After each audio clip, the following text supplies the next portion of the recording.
Check.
I really want you to remember to respect the people that are going to be up here, right? Because who are you representing today? You're representing the Boys and Girls Club. All right?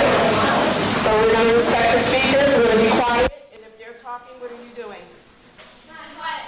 You are listening and respecting. Thank you.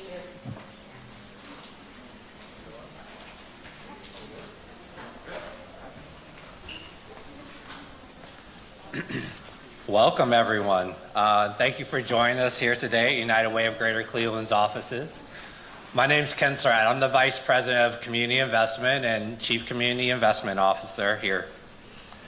For more than a century, United Way has worked to uplift the people who live in our city by providing resources and access to opportunities that lead to a better life. United Way's role within the community is to serve as advocates and partners, giving voice to the needs of those experiencing poverty throughout Greater Cleveland.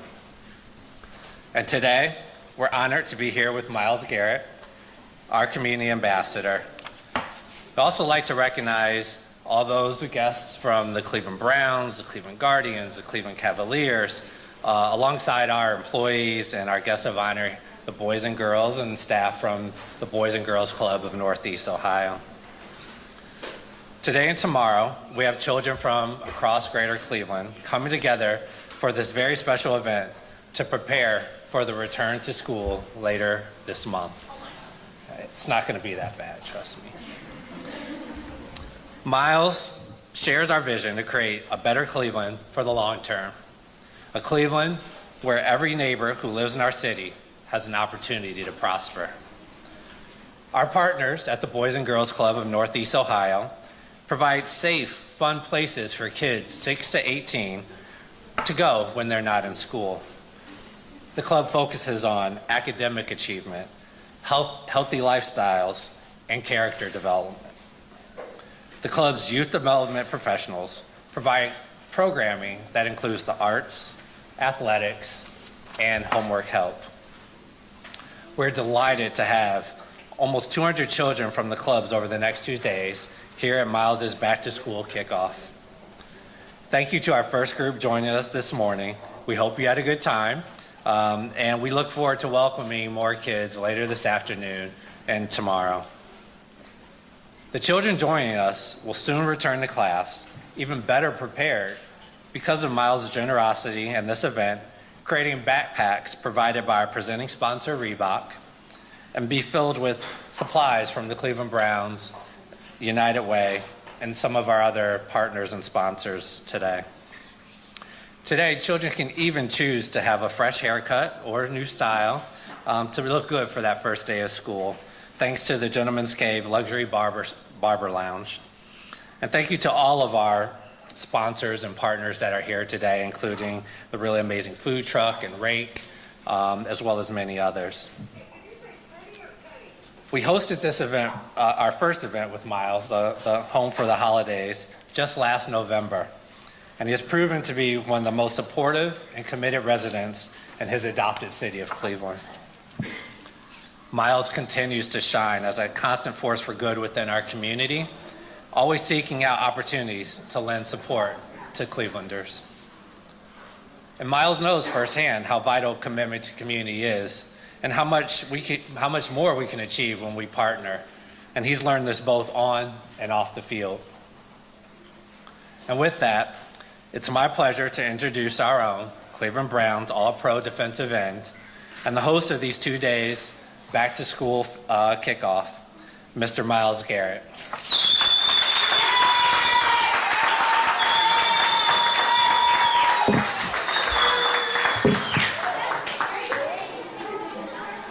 Thank you, Ken.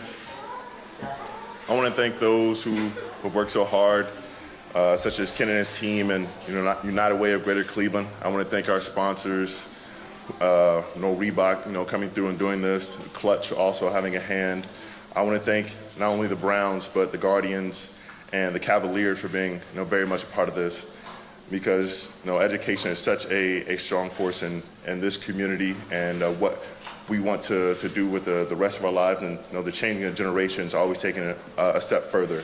And you all will light the torch and carry on the next generation. I'm hoping that things like this can have a domino effect, and that years on down the road, you'll be able to watch young kids be able to do this, and eventually we won't have to do this. We will have taken care of these kind of things, and we have taken care of y'all, and we will have made Cleveland a shining example for communities all around Ohio. I'm very proud to be a part of this event, and just want to have a good time with you all kids, and get you prepared for school coming up later this month. Thank you.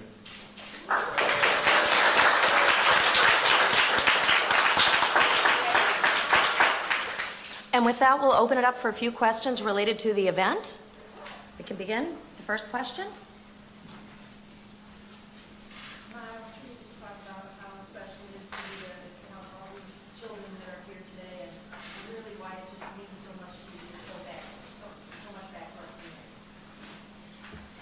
It means a lot to me because I was not in this situation, but as a kid, I went and worked in the Boys and Girls Club. I worked at Red Cross and things like that around the time Katrina hit New Orleans, and many people were leaving and trying to find a safer place to live, and just being able to give back again and do something special for a community that's adopted me, as Ken said. It's really near to my heart, being able to do so much for them. And I know this is just a little bit of my time, but I look forward to doing this again and again, so I can just be a part of this community as much as some of the other great ones have. Can you talk about the importance of education for the kids and also sticking to something when it gets tough? But you have a tough job. I mean, we all have tough jobs, but it's the way you look at it. So it's perspective that you have, and education will last you a lifetime. I know I can't play football forever, and my athleticism will fade away. But the knowledge and the acumen that I get from studying my favorite subjects, or leading a life of knowledge, that will carry me out throughout my life, and that wisdom will go on to the next generation, as you all are. And the things that I have learned, the things that I will learn, I look to not only keep in my life, but to pass down to you all. And just being here and being a part of this community is special, because I can start to transition and move those things on to you all. Have you always been the biggest kid in the world? Maybe.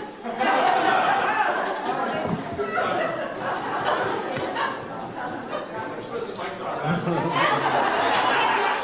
Mic drop? Mic drop, like literally. There you go. Thank you. Thank you. Myles, describe 8-year-old Myles Garrett. What was he into? Well, as you know, he was into dinosaurs. He was into I loved space at the time. I still do. But I was a lot more into science and math, but I loved reading as well. So it kind of came easily for me to do well in class, just because I always wanted to know more and learn more. And fortunately, that hasn't really left me.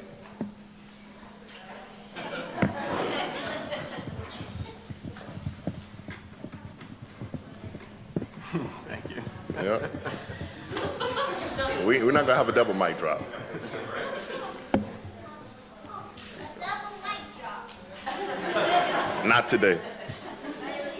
And so things like that, always having a kind of a background of poetry and family members who love writing and poetry, it kind of made education my first love before I really got into athletics. I had a background of athleticism as well. Most of my family members, in sports, but I had always been more of a school kid before I became a athletic or a sporty guy. So you were one of those kids that in mid-August you were looking forward to coming back to school.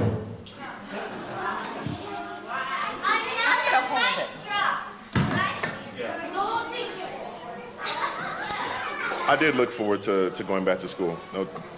There was always more I wanted to learn, and still do. And so 8-year-old Myles was kind of hungry for knowledge, and at this age, I feel like most kids are.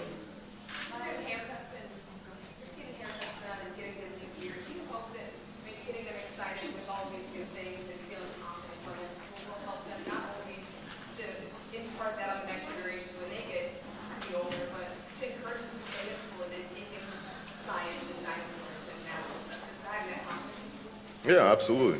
When you go into school, you want to feel confident. You want to, feel good about how you look in the mirror, how other kids feel about you. I know you're very impressionable at that age, and going and looking your best and dressed your best. That's one of the key things. No matter how old you get, you're just trying to leave a lasting impression, because the first one is usually what most people remember.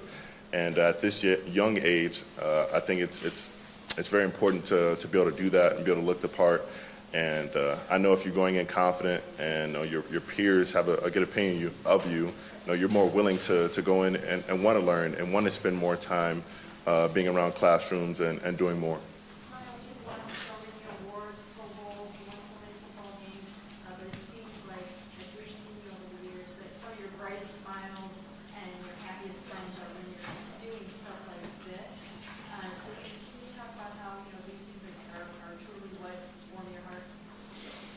I'll be able to do this forever. I mean, like I said, the awards, they'll rust and they'll fall away, but the lasting impression I make on these children's minds and their hearts will last in this community for a lifetime and hopefully generations after that. Myles, do you have a child that's like a memory from one of the kids from over the years this year that made you feel like, wow, I am making a difference? Do you have a favorite memory? I don't think I have one yet. I've had a couple, lasting impressions from kids, but I don't like to single out one over the other.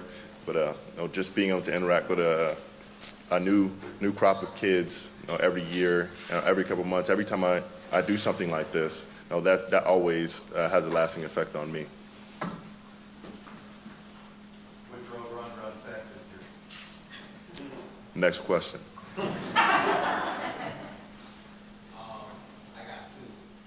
Okay. One is more of a fun one. I gotta know this. I do questions days with the kids sometimes. Pancakes or waffles? If you'd asked 8-year-old Miles, I probably would have said pancakes. Okay. So now I'm assuming it's waffles. No comment. Second question. Who's your biggest inspiration? Or who's had a big impact? My grandmother was my biggest inspiration.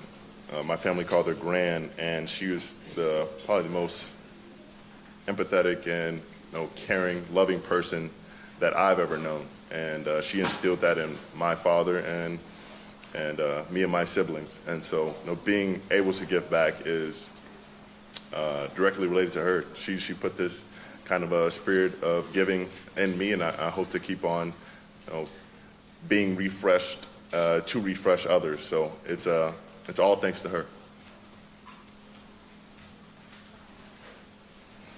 Thank you. And if we could, we'll open it up for just 2 more questions from the kids, so everybody can get something to eat. How does that sound? Okay, may I take the first question, Miles? You make your choice. Who wants to go? Oh, you are first. So, I know that you have a daily access to your biggest inspiration, but who's the biggest inspiration on the field? On the field, I've had the pleasure of being mentored by a great player known as Bruce Smith, and so he's been a great inspiration to me. I've had a couple of inspirations such as Lawrence Taylor or Deacon Jones, DeMarcus Ware, who I was able to see this offseason. But Bruce has had an investment in my career, and I appreciate him a lot for what he's done for me. What do you love most about this event? What I love most? Seeing you all's faces, being able to make y'all smile, being able to do something for y'all that y'all remember for years to come, and hopefully putting something in y'all that will make y'all want to give back to others the same way I'm doing so now. Great question. How many years have you played? How many years have you played? I'm going in my 6th year. All right, last one. You want it to be you? All right. So, what was one of the best games that you think that you played?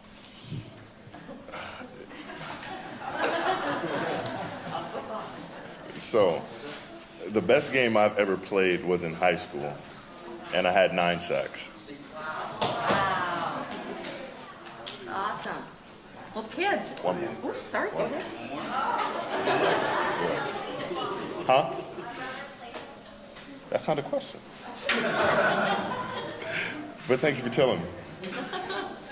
What made you want to start playing football? What made me want to start playing football?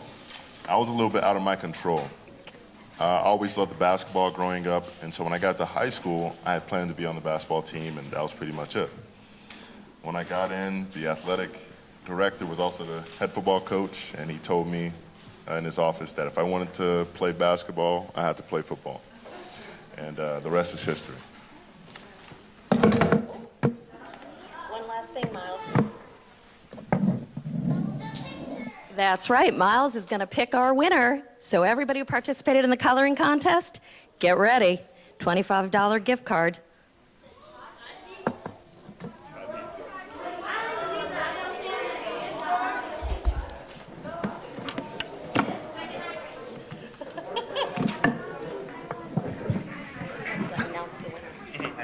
can hold it.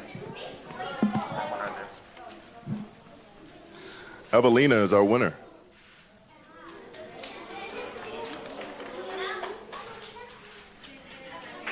You getting her hair done? You can give her a prize personally. That sounds good.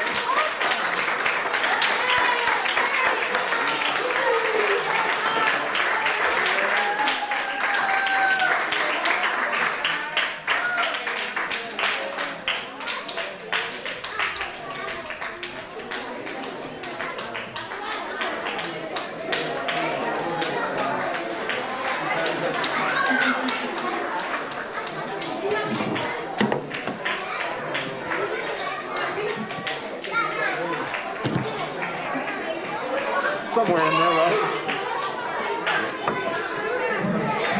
You taking these two or not? No, we're gonna leave them up here.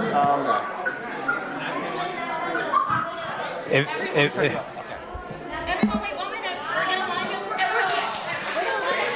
for yeah, so if all the kids, if you haven't eaten yet, let's line up right outside, right by the door so we can go outside and enjoy some lunch, okay? And if anyone didn't get a snack pack, please come up. Thank you. Sorry about the mics. That'll be, that's fine. We'll try to get some different stands tomorrow. Yeah, hopefully ones that are on the ground so that they can.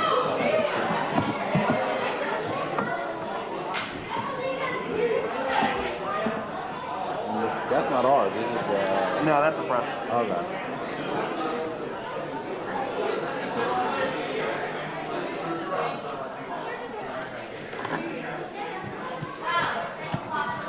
So we're just gonna leave these here. Okay.